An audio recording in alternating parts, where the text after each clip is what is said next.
रब करीम ने फरिश्तों से फरमाया कि वत्तखज़ल्लाहु इब्राहीम खलीला, इब्राहिम मेरा दोस्त है।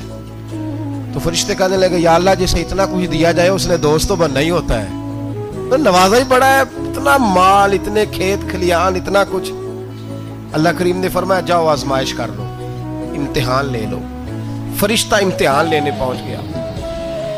हजरत इब्राहिम के जानवर चर रहे हैं चरागाह में, हजरत इब्राहिम भी हैं, गुलाम भी हैं, बहुत बड़ा रेवड़ है।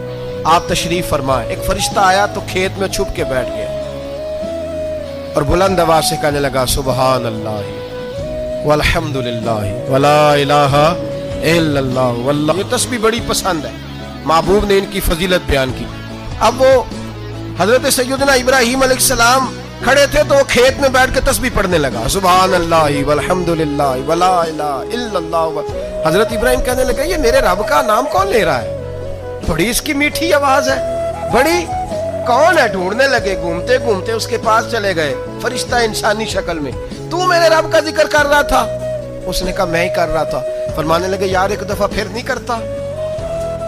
तो कहने लगा इब्राहिम पहले तो मैं अपनी मर्जी से कर रहा था, तू कहता है तो पैसे लगेंगे, पैसे हैं तो कर देता हूं। हजरत इब्राहिम कहने लगे बोल तू क्या लेगा, मेरे अल्लाह का जिक्र सुनाने का क्या लेगा? कहने लगा जितनी बकरियां आप चरा रहे हैं सारी दे दे तो मैं अल्लाह का जिक्र सुना देता हूं। और आपने फरमाया बस जा तेरी सारी हुई, मेरे रब का जिक्र सुनाओ। और फिर शुरू हो गया सुबहान अल्लाह अल्हम्दुलिल्लाह वला इलाहा इल्लल्लाह वल्लाहु अकबर। हजरत इब्राहिम अलैहिस्सलाम कैफ में, यार फिर जरा सुना, ना इल्मा विच फसा सानू तू यार दी गल सुना सा, जरा दोबारा सुना। फिर सुनाया, एक दफा फिर कहा। फरिश्ता कहने लगा बस जी आपके पैसे पूरे हो गए। हज़रत इब्राहिम कहने लगे चल एक दफा और सुना। कहने लगा पैसे लगेंगे, तो क्या लेगा? कहने लगा गाय भैंसे सारी मेरी। फरमाया बस यार इतनी कीमत, तू सुना सही, सारा कुछ ही तेरा। फिर शुरू हो गया सुभान अल्लाह वल्हम्दुलिल्लाह वला इलाहा इल्लल्लाह वल्लाहु अकबर। गायें दे दी, भैंसे दे दी, वो जिक्र सुनाता है। हजरत इब्राहिम कभी मचलते हैं, कभी रोते हैं, कभी आहें भरते हैं, तू मेरे रब का नाम ले रहा है, जरा फिर से ले। कैफ जारी है। कहने लगा बस भाई। हजरत इब्राहिम फरमाने लगे तू और ले ले जो लेना है, मुझे जिक्र सुना। उसने कहा इब्राहिम बकरियां मैं ले चुका, गाय भैंसे मैं ले चुका, ऊंट रह गए, सारे ले लूंगा फिर जिक्र सुनाऊंगा। फरमाया जा तेरा हुआ तू जिक्र सुनाता रहे, मैं देता हूं। दे दिया, कुछ देर जिक्र किया तो अब खामोश हो गया। हजरत इब्राहिम खलीलुल्लाह अलैहिस्सलाम फरमाने लगे जिक्र सुना। कहने लगा इब्राहिम अब तेरे पास देने को क्या है, हर चीज तो मैं ले चुका। आप फरमाने लगे ये गाय भैंसे बकरियां चराने के लिए तुझे कोई नौकर मुलाजम भी तो चाहिए ना, तो इस तरह कर मुझे रख ले, मैं रोटी नहीं मांगूंगा, खाना नहीं मांगूंगा, तो अल्लाह का जिक्र सुनाता रहना, मैं तेरे जानवरों की नौकरी करता रहूंगा। हजरत इब्राहिम अलैहिस्सलाम ने जब ये कहा ना, फरिश्ते की आंखों में आंसू आ गए। तरदामनी पे शेख हमारी ना जाइए, हम दामन नचोड़ दें तो फरिश्ते वुजू करें। फरिश्ता रो पड़ा और कहने लगा इब्राहिम मुझे सीने से लगाओ, आप वाकई इस काबिल है कि अल्लाह आपको अपना दोस्त बनाए।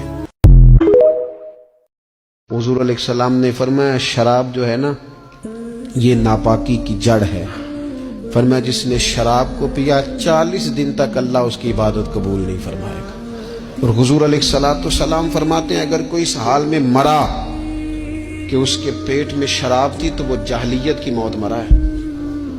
जिस तरह जाहलियत में लोग मरते थे, मुझे बताइए एक दफा पिए तो 40 दिन तक नमाज कबूल नहीं होती, तो जो आदी हो खुदारा अपने बच्चों की निगरानी करे, अपने दाएं बाएं गौर करे, ये बहुत बड़ी मुसीबत है। हजरत मौला अली शेर खुदा फरमाया करते थे दरिया में अगर शराब का कतरा गिरे और फिर वो दरिया खुश्क हो जाए और फिर नीचे से घास उगाए और फिर मेरा घोड़ा अगर वो घास खा ले तो मैं उस घोड़े पर सवारी भी नहीं करूंगा।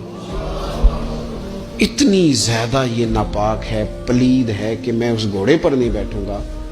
इससे एहतियात की जाए। और फिर मेरे नबी अकरम सल्लल्लाहु ताला अलैहि वसल्लम ने फरमाया 3 तरह के लोग ऐसे हैं कि उनकी नमाजें उनके कानों से ऊपर नहीं जाती। अल्लाह ताला की बारगाह तक, अर्श तक पहुंचना तो दूर की बात, कानों से ऊपर नहीं जाती। 3 किस्म के लोग हैं। एक तो हुजूर फरमाते हैं भाग जाने वाला गुलाम। उस दौर में लोग गुलाम खरीदते थे, तो भाग गया اس کی نماز کانوں سے اوپر تک نہیں جاتی. اور ایک حضور فرماتے ہیں ایسی عورت جو اس حال میں رات گزارے کہ اس کا خامد اس سے ناراض تھا تو اٹھ کے تہجد پڑھے یا عبادت کرے یا صلاۃ اللیل کرے، اس کی نماز اس کے کانوں سے اوپر نہیں جاتی. اور حضور علیہ السلام فرماتے ہیں ایسا امام کہ جو زبردستی امامت کرائے اور لوگ ان کی امامت کو پسند نہ کریں، ایسے شخص کی نماز بھی اس کے کانوں سے اوپر نہیں جاتی. اپنے اعمال صالحہ کو سنبھالیں، کوشش کریں ایسا کوئی کام نہ ہو جس سے ہمارے اعمال مقبولیت سے باہر نکلیں. اللہ تعالیٰ میری اور آپ کی حاضری قبول کرے.